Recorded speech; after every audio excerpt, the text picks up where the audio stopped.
गुरुजी, सबसे पहला प्रश्न तो यह है कि इस बार की जो चैत्र नवरात्रि है वो कब से शुरू हो रही है, कब तक चलेगी, कितने दिनों की है और कलश की स्थापना हमारे व्यूअर्स जो लाइव यूपी न्यूज़ 24 को देख रहे हैं वो आपके माध्यम से जानना चाहते हैं कि कलश की स्थापना कब करना सही है, कैसे किया जाना चाहिए, कृपया बताने का कष्ट करें। गुरुजी, अक्सर नवरात्रि जो होती है उसमें लोग अनेक प्रकार की शक्तियों का अर्जन करते हैं। उन्हें लगता है कि नवरात्रि में हम अपने सारे बिगड़े काम बना देंगे। अच्छे मुहूर्त होते हैं, माँ का पावन और पवित्र दिन होता है, उनमें अनेक तरह के टोटके भी होते हैं। अगर व्यक्ति को सफलता प्राप्त करनी है तो उसे नवरात्रि में क्या करना चाहिए? गुरुजी, क्या जो नवरात्रि है इसमें ये भी हनुमान जी की जो पूजा है नवरात्रि में या किसी अन्य देवी देवताओं की पूजा हम कर सकते हैं, क्या वह भी ठीक रहेगा?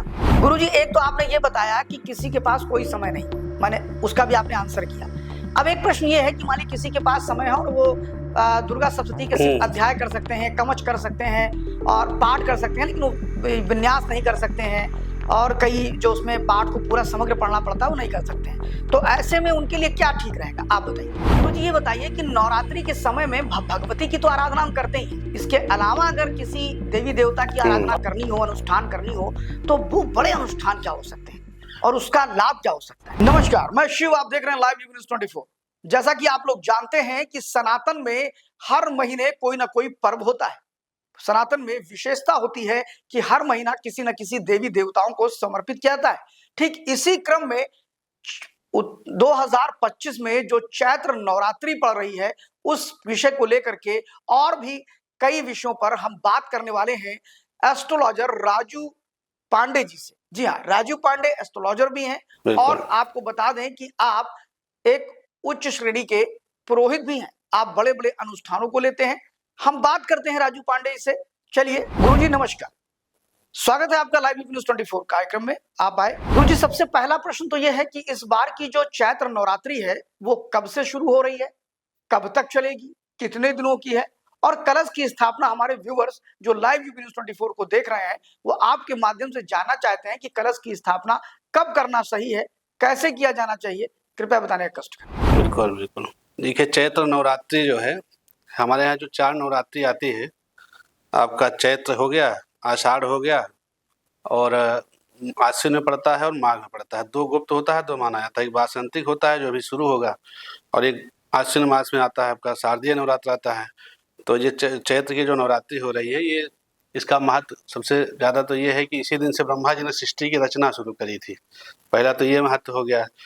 जो प्रतिपदा होता है इसको प्रवरा कहा जाता है। प्रवरा मतलब इसको प्रवर श्रेष्ठ होता है, सबसे श्रेष्ठ होता है, इसीलिए इसी दिन से ब्रह्मा जी ने जो है सृष्टि की रचना शुरू करी। इसके अलावा भगवान विष्णु का मत्स्य अवतार भी इसी दिन हुआ था। चैत्र की शुक्ल पक्ष की प्रतिपदा को मत्स्य अवतार भी हुआ था। तो इसका महत्व बहुत ज़्यादा हो गया है। इस दिन माता जी की आराधना करने से हम लोगों को शक्ति प्राप्त होती है, शारीरिक रूप से, धार्मिक रूप से मजबूती प्राप्त होती है। तो ये 30 तारीख को शुरू होगा और इसी जो कलश स्थापना है, जिसमें स्थापना हमेशा जो माता जी की जो उपासना होती है उस सुबह प्रातः काल में ही ज़्यादा अच्छा माना जाता है। मध्याह्न से पूर्व ही कलश का स्थापना हो जाना चाहिए, जिसमें स्थिर लग्न हो तो बहुत अच्छा होता है। स्थिर लग्न, इसके अलावा अभिजीत मुहूर्त होता है, वो सबसे अच्छा माना जाता है। तो इस बार जो कलश स्थापना का जो मुहूर्त है, एक तो सुबह जो 8:12 से लेकर के 10:08 तक कर सकते हैं। इसमें जो न कर पाए वो 10:08 से 12:22 तक भी कर सकते हैं। एक अभिजीत मुहूर्त है जो 11:30 बजे से लेकर के 12:18 तक आएगा। ये 48 मिनट का एक मुहूर्त होता है अभिजीत मुहूर्त, वो भी अच्छा माना जाता है। तो इस 3 मुहूर्तों में आप कलश की स्थापना कर सकते हैं, जिससे आप माता जी की अर्चना करेंगे तो बहुत ही अच्छा फल प्राप्त होगा। जो है प्रतिपदा जो है रविवार से शुरू होगा, इसलिए संवत्सर का शुरुआत भी जो प्रारंभ होता है वो चैत्र प्रतिपदा से ही शुरू होता है। अब इस कालयुक्त संवत्सर शुरू होगा, जो संकल्प वगैरह किए जाएंगे, पूजा अनुष्ठान वगैरह कराए जाएंगे, उसमें कालयुक्त संवत्सर का नाम प्रयुक्त किया जाएगा। तो ये रविवार से होने से जिस दिन से शुरुआत होता है संवत्सर का, वही उसका स्वामी मान लिया जाता है। इस बार सूर्य जो है राजा रहेगा जो संवत्सर का जो है। अच्छा, बिल्कुल। तो ये 30 तारीख से शुरू हो। हाँ, और 7 तारीख तक चलेगा। 7 तारीख को आपका दशमी पड़ेगा। इस बार जो है चतुर्थी पंचमी एक ही दिन पड़ जा रहा है। ये 8 दिन की नवरात्रि इस बार पड़ेगी। गुरुजी, अक्सर नवरात्रि जो होती है उसमें लोग अनेक प्रकार की शक्तियों का अर्जन करते हैं। उन्हें लगता है कि नवरात्रि में हम अपने सारे बिगड़े काम बना देंगे। अच्छे मुहूर्त होते हैं, माँ का पावन और पवित्र दिन होता है। उनमें अनेक तरह के टोटके भी होते हैं। अगर व्यक्ति को सफलता प्राप्त करनी है तो उसे नवरात्रि में क्या करना चाहिए? देखिए, सफलता प्राप्त करने के लिए तो ये मान के चलिए कि भगवान भी मदद उसी की करते हैं। उद्यमः साहसम धैर्यम बुद्धि शक्ति पराक्रमः खड़ेते यत् वर्तन्ते तत् सहायके विभु। उद्यम तो करना पड़ेगा, लेकिन माता जी की आराधना नवरात्र में करी जाए तो जिसको विद्या प्राप्त करनी है तो उनका संपुट लगा करके या देवी सर्वभूतेषु विद्यारूपेण संस्थिता नमस्तस्यै नमस्तस्यै नमस्तस्यै नमो नमः, या देवी सर्वभूतेषु बुद्धिरूपेण संस्थिता नमस्तस्यै नमस्तस्यै नमस्तस्यै नमो नमः, इस मंत्र का जाप करेंगे, पाठ करेंगे, 108 बार पाठ करें। यथाशक्ति जितना कर पाएँ तो विद्या प्राप्ति होगी। किसी को अगर धन की दिक्कत हो रही है तो आपका जो है कनक धारा का पाठ इसमें कर सकते हैं, और जो है श्री सूक्त का पाठ कर सकते हैं जिससे धन की प्राप्ति होगी। या जो है लक्ष्मी रूपेण संस्थिता नमस्तस्यै नमस्तस्यै नमस्तस्यै नमः, इस मंत्र का भी जाप करने से जो है लक्ष्मी की प्राप्ति होगी। किसी को शत्रु परेशान कर रहे हैं या मुकदमा वगैरह चल रहा है तो इसका एक संपुट लगा करके कर सकते हैं, या संपुट का ही पाठ कर सकते हैं। सर्वा बाधा प्रशमनम त्रैलोक्यस्याखिलेश्वरी एवमेव त्वया कार्यम अस्मद् वैर विनाशनम, इस संपुट का पाठ, इस मंत्र का पाठ करें या इसको संपुट लगा करके पाठ करवाया जाए तो काफी श्रेयस्कर रहता है। सब चीजों गुरुजी, क्या जो नवरात्रि है इसमें ये भी हनुमान जी की जो पूजा है नवरात्रि में, या किसी अन्य देवी देवताओं की पूजा हम कर सकते हैं, क्या वह भी ठीक रहेगा? देखिए, मुकदमा के लिए या शत्रु एक ही चीज होती है, इसमें हनुमान जी की पूजा करी जा सकती है, जिसमें वाल्मीकि सुंदर कांड का पाठ हो सकता है। हनुमान जी का जो है एक शत्रुंजय हनुमत स्तोत्र होता है, उसका पाठ किया जाए। सरसों का तेल जलाया जाए, उसमें 2 लौंग डाल लिया जाए और हनुमान जी का मंगलवार या शनिवार के दिन शत्रुंजय हनुमत स्तोत्र का पाठ किया जाए तो मुकदमे वगैरह में विजय प्राप्त होगी। देखिए, नवरात्रि में शक्ति की पूजा तो की जाती है, शक्ति के अलावा शक्तिधर जो होते हैं, ये जो वासंतिक नवरात्र होता है इसमें भगवान विष्णु की उपासना भी बहुत अच्छी होती है। बिल्कुल, क्योंकि ये जो माता जी है ये सब शक्ति तो उन्हीं वही है, जो है ये भगवान विष्णु के ही सब माने जाते हैं। जैसे ये भिन्ना चतुर्धा व्यवहार काले पुरुषेश विष्णु होगे और भवानी समरे चतुर्गे प्रलय काली, तो ये सब भगवान की शक्ति है। तो विष्णु भगवान की उपासना इस वासंतिक नवरात्रि में बहुत अच्छा माना जाता है, क्योंकि शारदीय नवरात्रि में तो माना जाता है शक्ति की उपासना बहुत अच्छी होती है और विष्णु की उपासना वासंतिक नवरात्रि में अच्छा होता है। दोनों इतने व्यापक हैं कि किसी में किसी की भी करी जा सकती है। तो भगवान विष्णु की जैसे आपका कनक धारा स्तोत्र पाठ है, और ये वाल्मीकि रामायण है, तुलसी गीत रामायण है, इसका सबका पूजा पाठ करना भी बहुत हर चीज में सफलता प्राप्त कराएगा।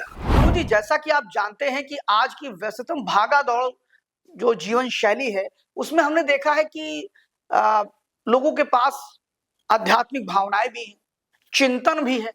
वह चाहते हैं कि हम पूजा भी करें लेकिन समय नहीं निकाल पाते। सुबह 9 बजे तक ऑफिस पहुंचना है, शाम को 9 बजे तक आना है।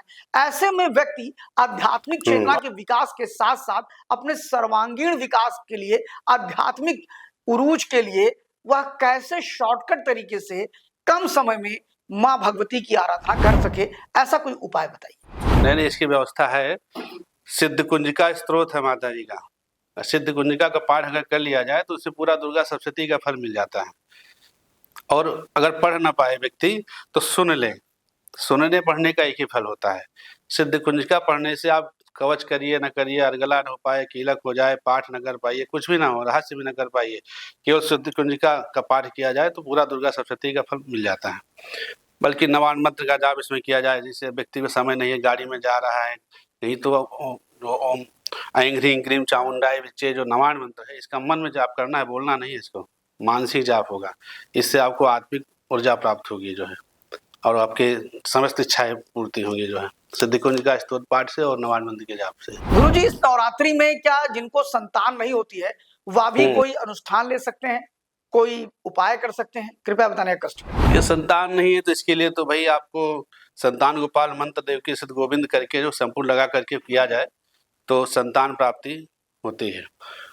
और अगर व्यक्ति अगर उच्छृंखल है, विद्या पढ़ाई में कमजोर है, साथ संगत ठीक नहीं है, तो इसके लिए तो विष्णु सहस्त्रनाम पाठ का किया जाए, या जो है सर्वमंगल मंगल्ये शिवे सर्वार्थ साधिके शरण्ये त्र्यंबके गौरी नारायणी नमस्ते संपूर्ण के साथ दुर्गा सप्तशती का पाठ किया जाए। और इस विष्णु सहस्त्रनाम पाठ बहुत अच्छा रहेगा। विद्या प्राप्ति के लिए, बच्चे के स्वास्थ्य के लिए, साथ संगत के लिए विष्णु सहस्रनाम पाठ बहुत बढ़िया रहेगा नवरात्र में करने से जो है। गुरुजी, एक तो आपने ये बताया कि किसी के पास कोई समय नहीं, मैंने उसका भी आपने आंसर किया। अब एक प्रश्न ये है कि मान ली किसी के पास समय है और वो दुर्गा सप्तशती के सिर्फ अध्याय कर सकते हैं, कवच कर सकते हैं और पाठ कर सकते हैं, लेकिन वो विन्यास नहीं कर सकते हैं और कई जो उसमें पाठ को पूरा समग्र पढ़ना पड़ता है वो नहीं कर सकते हैं, तो ऐसे में उनके लिए क्या ठीक रहेगा, आप बताइए। नहीं, करने तो कर सकते हैं, लेकिन फल उसका फिर आप सिद्ध कुंजिका ही पढ़िए। अगर बस समय कम है तो सिद्ध कुंजिका पढ़िए, क्योंकि ये सब उसके अंग हैं, खडंग हैं दुर्गा सप्तशती के। जब आप कवच कीलक अर्गला पढ़ेंगे, आप जो है नवाण विधि करेंगे, उसके बाद आप 13 अध्याय पढ़ेंगे, तभी उसका फल अच्छे से प्राप्त होगा। समय नहीं है तो भाई आप सिद्ध कुंजिका का पाठ करिए, कवच का पाठ तो जरूरी है, उससे आपकी शरीर अच्छा होती है। नवरात्रि में विशेष बात जो हमें बताना है अपनी तरफ से आपको, कि जैसे एक मिथक हो गई है लोगों के मन में कि नवरात्र आ रहा है, माता जी का दिन है, इसमें कोई भी काम कर लो, कोई भी काम किया जा सकता है। एक मिथक भ्रांति समाज में फैली हुई है। हम तो कहेंगे आपके चैनल के माध्यम से जो लोग इसको सुने देखें वो भी अपने लोगों को बतावें कि आप इसमें कोई भी काम नहीं कर सकते हैं। ये इसका वैज्ञानिक कारण है कि गर्मी आ रही होती है, सर्दी जा रही होती है, ये यमदृष्टा ऋतु होती है, इसमें बहुत सारे लोग बीमार पड़ जाते हैं। तो इसको माता जी के नाम का ग्रहण किया गया है कि इसमें लोग खान पान पे ध्यान देंगे, हल्का भोजन का हल्का फलाहार करेंगे तो स्वस्थ रहेंगे। तो इसमें लोग देखते हैं मुंडन भी कर लेते हैं, शादी भी कर लेते हैं, तिलक भी कर लेते हैं, गृह प्रवेश भी हो जाता है, ग्रहारंभ भी हो जाता है, जबकि ये बहुत गलत है। मुंडन तो नवरात्र में बिल्कुल करना ही नहीं चाहिए। मुंडन हमेशा उत्तरायण में ही होता है, जो कि चैत्र से शुरू होता है और आषाढ़ तक के होता है, लेकिन चैत्र रहित मुंडन होता है। चैत्र मुंडन बिल्कुल वर्जित है। तो नवरात्र में तो कोई मुंडन का विधान ही नहीं है, लोग कर लेते हैं। उससे बच्चों के बुद्धि पे, विकास पे बड़ा फर्क पड़ता है। गृहप्रवेश भी नहीं करना चाहिए। गृहप्रवेश जो है हमेशा 4 महीनों में ही होता है। नए घर का जो गृहप्रवेश होगा वो माघ में, फागुन में, बैसाख और जेठ 4 महीने में होता है। अब पता नहीं कहाँ से भ्रांति फैली है, लोग दिल्ली से चला है कि गृहप्रवेश हमेशा जो है दीपावली पहली पढ़नी चाहिए, होली बाद में पढ़नी चाहिए। ये भी एक मिथक बन गया है, जबकि ऐसा नहीं है। जो माघ फागुन में गृहप्रवेश करेंगे उनके लिए जो है पहले होली आएगी, जो बैसाख जेठ में करें उनके लिए पहले दीपावली आएगी। तो ये कहना ही नवरात्र लोग गाड़ी फिर रोज अब 9 दिन नहीं ले सकते हैं, उसका भी मुहूर्त है। जिनको वाहन क्रय करना हो तो 31 तारीख को ले सकते हैं गाड़ी। इसके अलावा जो है वाहन के लिए सप्तमी शुक्रवार को ले सकते हैं 11 बजे के अंदर, और आवश्यक है 3 अप्रैल को भी ले सकते हैं। 3 तिथियां हैं जिसमें गाड़ी लिया जा सकता है। मंगलवार को गाड़ी नहीं लेनी चाहिए, जो हनुमान जी के नाम पे गाड़ी ले लेते हैं, जबकि मंगल शनि का प्रबल शत्रु है। शनिवार को गाड़ी लेने का मुहूर्त है। ज्योतिष शास्त्र में वाहन आप शनिवार को लेंगे शुभ माना गया है, लेकिन ये समाज में भ्रांतियां व्याप्त हैं कि शनिवार को लोहा नहीं लेना है, लोहा नहीं लेना है, मंगलवार को लेना है, लेकिन मंगलवार को नहीं लेना चाहिए। तो लोगों को ये जानकारी होनी चाहिए कि नवरात्र में आप सब काम नहीं कर सकते हैं, कि जो मुहूर्त ना हो आप उसमें मुंडन भी कर लीजिए, तिलक कर लीजिए, ये सब चीजें नहीं करनी चाहिए। ग्रहारंभ गृहप्रवेश बिल्कुल नहीं करना चाहिए। गुरु जी, अभी 29 मार्च को सूर्य ग्रहण आ रहा है और इस सूर्य ग्रहण को लेकर के कई जगह चर्चाएं भी हैं, तो क्या भारत में सूर्य ग्रहण का कोई प्रभाव है क्या, और इस सूर्य ग्रहण अगर लग रहा है तो क्या करना चाहिए? नहीं, भारत तो इसका प्रभाव नहीं है, सूर्य ग्रहण अपने यहाँ नहीं है, तो इसका कोई प्रभाव भी नहीं है। गुरु जी, अभी राहु का ट्रांजिट हो रहा है, ये बताया जा रहा है कि राहु अपना जो ग्रह है वो अपने स्थान को परिवर्तन करेगा। राहु को लेकर लोग तरह तरह की बातें कर रहे हैं, कुछ उसको डराने का काम कर रहे हैं, कुछ उसकी बड़ी प्रशंसा कर रहे हैं। आपके हिसाब से राहु का ट्रांजिट क्या होने वाला है? नहीं, राहु कहाँ, राहु तो अभी आगे करेगा, वो अब तो मीन में चला, अभी कुंभ में जाएगा। शनि मीन में जा रहा है। हाँ, तो कुंभ में जो जाएगा तो उसका राहु का जो परफॉर्मेंस लोग सभी राशियों के लिए अच्छा बता देते हैं, क्या ये एक मिथ्या? नहीं, सभी राशियों के लिए अच्छा नहीं होता। तो राहु शनि का एक ही फल होता है, राहु शनिवत फल देता है। राहु का, केतु का तो ये माना जाता है कि राहु जिस ग्रह के साथ बैठता है उस ग्रह का जैसे व्यवहार करने लगता है। अगर वो अच्छे ग्रह के साथ बैठा है, बृहस्पति के साथ बैठा है तो शुभ फल देगा, मंगल के साथ बैठा है तो खराब। इनका अपना स्वतंत्र फल नहीं होता है। ये जिस ग्रह के साथ बैठेंगे या जिसके संपर्क में रहेंगे वैसा फल देने लगते हैं। फिर भी राहु शनिवत फल देता है, जो शनि फल देगा वही राहु देगा। तेज हो जाएगा राहु शनि, समझिए आपका जो है डबल हो गया, दुगना हो जाएगा, जो है दुगना हो जाएगा। तो जिनका राहु शनि खराब है उनके लिए बहुत खराब हो जाएगा, और जिसका अच्छा उनके लिए अच्छा हो जाएगा। तो कोई ग्रह खराब अच्छे नहीं होते, सारे ग्रह अच्छे होते हैं। बस ये देखना है कारकता किसको कितनी है। शनि अच्छे भी होते हैं, खराब भी होते हैं लोगों के। अब देखिए ये साढ़े साती जो होती है राशि से, एक राशि पहले एक राशि बाद में होता है। अब वो भी चंद्रमा की डिग्री पे निर्भर करता है कि कितना पहले आएगा, कितना बाद तक जाएगा। वैसे अब कुंभ राशि पे अभी शनि है, मीन में जाएगा, तो मकर राशि वालों का साढ़े साती खत्म हो जाएगा। अच्छा। बाकी मीन पे आने से कुंभ का अभी बना रहेगा और मेष का शुरू हो जाएगा जो है। जब मेष का शुरू मेष का शुरू हो जाएगा, वो भी डिग्री देखा जाएगा, अभी शुरू होगा कि 2 महीने बाद शुरू होगा, 6 महीने बाद शुरू होगा, वो चंद्रमा के एक्चुअल अंश पे निर्भर करेगा। तो कभी-कभी लोग कहते हैं ना साढ़े साती पहले जाएगी बाद में आएगी, वो इसीलिए आता है, राशि से मोटा हिसाब हो गया वो। आपको अंश देखना है, जब चंद्रमा की राशि से उस राशि से 45 अंश पहले, आपकी राशि से 45 अंश पहले जब शनि प्रवेश करेगा तब साढ़े साती शुरू होगी, और 45 अंश बाद तक जब रहेगा तो साढ़े साती रहेगी। तो मीन राशि पे जा रहा है, मीन राशि पे जाने पे मीन की शनिचरी बहुत अच्छा नहीं माना गया है। अच्छा। मतलब ये व्यापक स्तर पे देखा जाए, तुलसीदास ने भी अपने कवितावली में लिखा है मीन की शनिचरी के बारे में। तो ये उत्पात करता है, राजनीतिक क्षेत्र हो, व्यावसायिक क्षेत्र हो, आपका कोई भी सामाजिक में उठापटक देखने को मिलेगी इसमें जो है। अच्छा। बिल्कुल। बाकी शनि की दृष्टियां होती है तीसरे, 7वें 10वें देखता है, तो मीन से तीसरी आपकी जो है वृष राशि को देखने लगेगा शनि, और कन्या राशि को देखेगा और मकर राशि को देखेगा। 3 राशियों पे। अब ये भी केवल शनि की दृष्टि से बात नहीं होगी, कुंडली भी देखना पड़ेगा, लग्न में शनि की क्या स्थिति है। शनि वहां पे अच्छा है तो अच्छा प्रभाव करेगा, शनि खराब है तो खराब। गुरु जी ये बताइए कि ऐसे अलग अलग ग्रहों के लिए अलग अलग रेमेडी होती है। अगर हम ये चाहें कि हमारे सारे ग्रह अनुकूल हो तो उसके लिए हम क्या कर सकते हैं, कैसे कर सकते हैं? क्योंकि अगर ग्रहों पर सब सारे ग्रह तो सब हो नहीं सकते, तो ऐसे में हम क्या कर सकते हैं? नहीं, सारे ग्रहों को तो फिर आपको ईश्वर की उपासना करनी पड़ेगी। अच्छा। जो विष्णु भगवान है, शंकर भगवान है, माता जी हैं, हनुमान जी हैं, तो ये जब ईश्वर की उपासना करी जाएगी उसमें तो सारे ग्रह आ जाते हैं। बाकी 9 ग्रहों की अगर बात की जाएगी तो अगर हर ग्रहों का अलग अलग उपाय, शुक्र खराब जैसे किसी का हो गया है तो शुक्र के लिए आपको 8 साल से नीचे बच्चियों को दान करना चाहिए, पढ़ाई लिखाई की चीज़ देनी चाहिए, पेन पेंसिल कलर पेंसिल सब देना चाहिए, उनको वस्त्र दिया जाए। अभी नवरात्रि में जैसे आ रहे हैं, नवरात्र में जो है आप शुक्रवार के दिन बच्चियों को लाल वस्त्र दिया जाए तो उससे काफ़ी फायदा होगा, धन में वृद्धि होगी, कार्य व्यवसाय में अच्छा होगा। सूर्य के लिए लाल चीज़ों का दान होता है, रविवार के दिन मसूर का दाल है, लाल वस्त्र है, ये सब दान किया जाए। तो ये जब ग्रहों की बात आएगी तो सबका अलग अलग उपाय होगा। अगर सब ग्रहों को ठीक करना है तो आप ईश्वर को पकड़िए, अपने इष्ट का ध्यान करिए, भगवान में वो सामर्थ्य है कि सबको ठीक रख सकते हैं। बाकी ग्रहों की बात करेंगे तो महादशा चल रही होगी तो उसका हमें शांति करना पड़ेगा, उसका दान करना पड़ेगा, उसका उपाय करना पड़ेगा। गुरु जी अक्सर नवरात्रि के दिनों में होता क्या है कि किसी परिवार में मान लीजिए 5 लोग हैं या 6 लोग हैं, उसमें से 2 लोग नवरात्रि का मन क्रम वचन के साथ नवरात्रि माँ भगवती की आराधना के लिए व्रत रहते हैं, लेकिन वहीं पर 4 लोग घर में व्रत नहीं रहते हैं और वो तरह तरह की चीजें खाना चाहते हैं, मांसाहार ना सही लेकिन फिर भी। तो ऐसे में क्या वो लहसुन प्याज का जो उपयोग करते हैं वो ठीक है, और अगर क्या बचाव इन्हें करना चाहिए और क्या नहीं करना चाहिए, कृपया ये हमारे दर्शकों को बताने का कष्ट करें। नहीं, नवरात्र बताना ये है, जो व्रत रख सकते हैं 9 दिन का व्रत रखें। इस बार तो 8 ही दिन का है जी। जो 9 दिन का ना रख पाए वो 7 दिन का व्रत रखें, 5 दिन का व्रत रखें, 3 दिन का व्रत रखें, 2 दिन का व्रत रखें, नहीं 1 ही दिन का व्रत रखें। जो वो भी ना रख पाए तो कम से कम लहसुन प्याज ना खाएं। व्रत जो है, व्रत संकल्प होता है। व्रत ये नहीं कि आप भोजन नहीं कर रहे हैं, आप फल खा रहे हैं तो आप व्रत, आपका व्रत हो गया। व्रत जो है संकल्प होता है। तो अगर आप व्रत नहीं रख सकते हैं तो कम से कम आप जो है लहसुन प्याज ही ना खाइए, वो भी आपका व्रत है। आप किसी व्यसन को छोड़ देते हैं, किसी गंदी आदत को छोड़ देते हैं, वो भी व्रत है। तो इसमें आपको पूजा जितना कर सकते हैं करें, इसमें किसी के प्रति द्वेष भावना नहीं होनी चाहिए। कर्म ही पूजा है नहीं? अन्नादि बंधु भूतानि पर्जन्य धन संभव यज्ञादि भूत पर्जन्य, यज्ञ कर्म समुद्भव। तो यज्ञ है जो वो हम जो कर्म करते हैं वही यज्ञ है।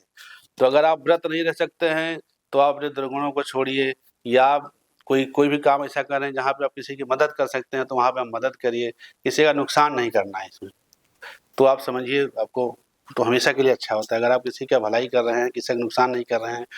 व्यास जी कहते हैं अष्टादश पुराणेषु व्यासस्य वचनद्वयं परोपकारः पुण्याय पापाय परपीडनम्। तो आपको जो है दूसरे का भला करना है, कष्ट देना पाप है और किसी की सहायता करना वही सबसे बड़ा पुण्य होता है। तो नवरात्र में जितना अधिक से अधिक लोगों की सहायता कर पाएं तो आपके लिए अच्छा रहेगा। जी ये बताइए कि नवरात्रि के समय में भगवती की तो आराधना हम करते ही, इसके अलावा अगर किसी देवी देवता की आराधना करनी हो, अनुष्ठान हाँ। करनी हो, तो वो बड़े अनुष्ठान क्या हो सकते हैं और उसका लाभ क्या हो सकता है? बिल्कुल, हम तो पहले ही बताए ना, वासंती नवरात्र इसमें भगवान विष्णु की उपासना बिल्कुल कर सकते हैं, शंकर भगवान की कर सकते हैं, हनुमान जी की कर सकते हैं। आप श्रीमद् भागवत का पाठ नवरात्रि में करा सकते हैं। आप दुर्गा जो है देवी भागवत कर सकते हैं, कालिका पुराण कर सकते हैं, मार्कंडेय पुराण और सप्तशती पाठ है ही है। हनुमान जी का रामार्चा भी करा सकते हैं, राम जी की। हनुमान जी का शत्रुंजय हनुमत करा सकते हैं, लांगुल स्तोत्र जिसको कहते हैं। हनुमान चालीसा का भी अनुष्ठान करा सकते हैं। तो सारी देवताओं का कर सकते हैं, कोई ऐसा नहीं है। माता जी के साथ में जो है आप विष्णु भगवान का, शंकर भगवान, हनुमान जी सबकी पूजा पाठ कर सकते हैं, सबका फल मिलेगा बिल्कुल। गुरु जी एक प्रश्न और भी है कि कुछ लोग ऐसे हैं जो पूरे 9 दिन का व्रत नहीं रह पाते हैं, ऐसे लोगों के लिए आप क्या उपाय देना चाहेंगे या क्या करना चाहिए उन्हें कि उनका व्रत रहने का मन है लेकिन वो 9 दिन नहीं रह सकते हैं, तो क्या करें? नहीं, 9 दिन नहीं तो उसके अलावा फिर एक भुक्त रहा जाए, नक्त व्रत रखा जाए। आदमी दिन में न रह पाए, दिन में व्रत रखे, रात में भोजन कर ले बिना लहसुन प्याज का, ऐसा भी कर सकते हैं। बाकी व्रत आपको जैसा कि बताए कि आप बस संयम में रहिए, संयम में रहें, माता जी का ध्यान करें, तो आपको व्रत का फल मिलेगा। गुरु जी अक्सर नवरात्रि के दिनों में कहा जाता है कि अनेक प्रकार के टोने टोटके होते हैं जिससे लोगों का कल्याण होता है, तो क्या कुछ टोटके हमारे दर्शकों को बताना चाहेंगे आप? ये तो लगभग सब लोग जानते हैं, लौंग चढ़ाते माता जी को, जोड़ा लौंग का चढ़ाया जाता है। लौंग चढ़ाने से माता जी प्रसन्न होती हैं। कुछ लोग उसको जला करके राख में माता जी को लगाते हैं। हनुमान जी के लिए शनिवार या मंगलवार के दिन जो है सरसों के तेल में लौंग का फूल डाल लिया जाए, उससे दीपक जलाया जाए, फिर हनुमान जी का पूजा पाठ किया जाए, तो हनुमान जी प्रसन्न होते हैं। सिंदूर लगाया जाए माता जी को, लाल वस्त्र चढ़ाया जाए माता जी को, लाल वस्त्र शुक्रवार के दिन चढ़ाया जाए, तो उससे प्रसन्न होती हैं। कपूर जलाने से जो है घर के नकारात्मकता दूर हो जाती है। गुरु जी नवरात्रि के दिनों में अक्सर हम देखते हैं कुछ लोग रोज बिल्कुल। बीमार हो जाते हैं, आए दिन बीमार हो जाते हैं और उनको नजर लगती है। ऐसा कहा जाता है कि जब वो बाहर निकलते हैं तो कहीं ना कहीं उनको कोई नजर मार देते हैं और कभी बड़ी नजर मारते हैं, तो आए दिन बीमार होते रहते हैं। ऐसे लोगों को कोई उपाय बताएंगे आप कि वो नवरात्रि में ऐसा क्या उपाय करें जिससे कि उन्हें इस नजर दोष से मुक्ति मिल जाए, बार बार जो नजर लगती है वो ना लगे? वो कवच का पाठ करें। अच्छा। कवच का पाठ करेंगे, नजर लगने से जो है नवरात्र में तो अच्छा रहेगा।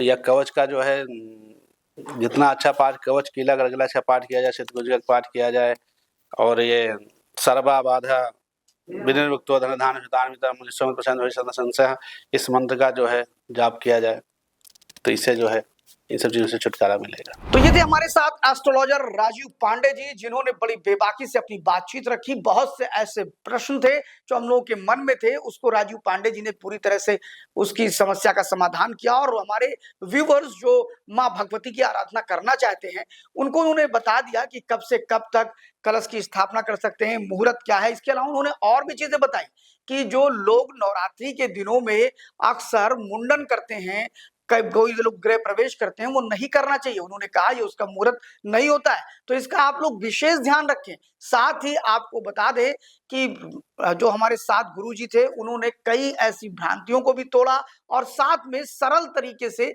माँ भगवती की उपासना के लिए उन्होंने सिद्ध कुंज का स्त्रोत, यानी कि एक ऐसा स्त्रोत जो आपके जीवन में अमूल चूक परिवर्तन ले आएगा, कम समय में आप दुर्गा सप्तशती का पूरा लाभ पा सकते हैं। इसको जरूर करिएगा। गुरुजी ने जितनी भी चीजें आपको बताई हैं वह बड़ी ही महत्वपूर्ण है। हम आपको अभी से ही चैत्र नवरात्रि की वर्ष प्रतिपदा की लाइव यूपी न्यूज 24 की तरफ से हार्दिक बधाइयां देते हैं। देखते रहिए लाइव यूपी न्यूज 24। फिर किसी और शख्सियत के साथ हम आएंगे और आपसे फिर मिलेंगे। हमारा ये पूरे के पूरे वीडियो में हम चाहते हैं कि हमारे दर्शक भी पूरी तरह से प्रतिभाग करें। कमेंट्स करिए, अच्छा लगे या बुरा लगे, लाइक भी करिए, शेयर भी करिए, लेकिन कमेंट करना मत भूलिए, क्योंकि ये आपका अपना कार्यक्रम है। आपको राय देने की पूरी छूट है। ये लाइव यूपी न्यूज 24 है जो आपकी राय जानना चाहता है। देखते रहिए live news 24। Thank you very much.